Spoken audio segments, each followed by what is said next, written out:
இல்ல இப்போ இந்த 2025லயே நீங்க ரொம்ப பொருளாதாரம் மந்தம்னு சொன்னீங்க. ஆமா. இல்ல. அது இல்ல. உலக நாடுகளோட கம்பேர் பண்ணி பார்த்தா நம்ம எங்கேயோ வளர்ந்துருக்கிறோம். ஆனா உலக நாடுகளே ஒரு சவால்கள் நிறைந்ததானே இருக்கு. நெறைய அதுதான். மாற்றங்கள்னால அதுவே ஒரு அது பொருளாதாரம் இருக்கு. இப்ப இந்த 2026ல பார்த்தீங்கன்னா, ஜூன் மாசத்துக்கு பின்னாடி குரு பகவான் உச்சகதிக்கு வந்துருவார் திருக்கணிதப்படி. அப்படி அவர் வருகிற போது என்ன ஆகும்னு கேட்டீங்கன்னா, நேரா மகரம் என்று சொல்லக்கூடிய இடத்தை பார்ப்பார். இந்த உலகளாவிய ஜாதகம் அப்படின்னு எடுத்துக்கிற போது, நாங்க இந்தியான்னா மகரம்னு தான் சொல்லுவோம். ஓகே. அப்ப இந்த குருவின் பார்வையில் இந்த மகரம் வருகிறதுனால, அதிக அதிக லெவல்ல எல்லா துறைகளிலுமே மிக உன்னத வளர்ச்சி இந்தியா பெறுவதை பார்க்கலாம்.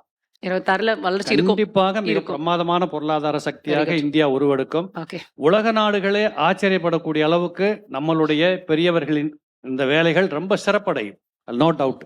அதாவது 2025 நீங்க இந்த வருஷத்துல ஆண்டர்பிரினர்ஸ் எவ்வளவு மாறி இருப்பாங்க நீங்க நினைக்கிறீங்க? எத்தனை பேர் இல்ல ஆரம்பிச்சிருப்பாங்க? நெறைய பேர் வந்திருக்காங்க, உருவாயிருக்காங்க. 6.25% வந்து அதிகமா இருக்கு ஜிடிபி. அது வந்து ஆண்டர்பிரினர்ஸ் நெறைய வந்திருக்காங்கன்றது சோஷியல் மீடியாஸ்லயே நமக்கு தெரியுது. ஏன்னா எத்தனை பேர் நம்ம அவங்களோட பக்கத்து வீட்லயே தெரியுது. நீங்க வெளியிலயே போக வேண்டாம். நம்ம பக்கத்து வீட்ல நம்மளுடைய True. ஃப்ரெண்ட்ஸ், நம்மளுடைய தெரிஞ்சவங்களே பாத்தீங்கன்னா ஆண்டர்பிரினர்ஸ் வந்து இன்னைக்கு நிறைய நிறைய, பேர் இருக்காங்க. முந்தி வேலை செய்யக்கூடிய ஆட்கள் வந்து நிறைய பேர் கிடைச்சிட்டு இருந்தாங்க. பட் இன்னைக்கு ஒரு வேலையை தேடுறதுக்கு நீங்க நிறைய தேட வேண்டியிருக்கு. வந்தாலும் ஒரு 3 மாசம் இருந்தாங்கன்னா அடுத்த மாசம் போயிடுவாங்க. மாறி. Because I have started my business அப்படின்னு சொல்லிட்டு. யா ஸோ 6.25% வந்து 2024-25ல வந்து ஜிடிபி ரேட் வந்து உயர்ந்திருக்குன்னு நம்மளுடைய கருத்து கணிப்பு சொல்லப்படுது. அப்படி இருக்கும்போது இந்த வருஷம் இன்னும் அதிகபட்சமாக வளரக்கூடிய வாய்ப்புகள் வந்து இருந்துட்டு இருக்கும். ரொம்ப கஷ்டப்படுறவங்க எப்பவுமே கஷ்டப்பட்டுட்டே இருக்காங்க, வழி தெரியாம. நான் சொல்றது ரூட் பாயிண்ட் தெரியாம.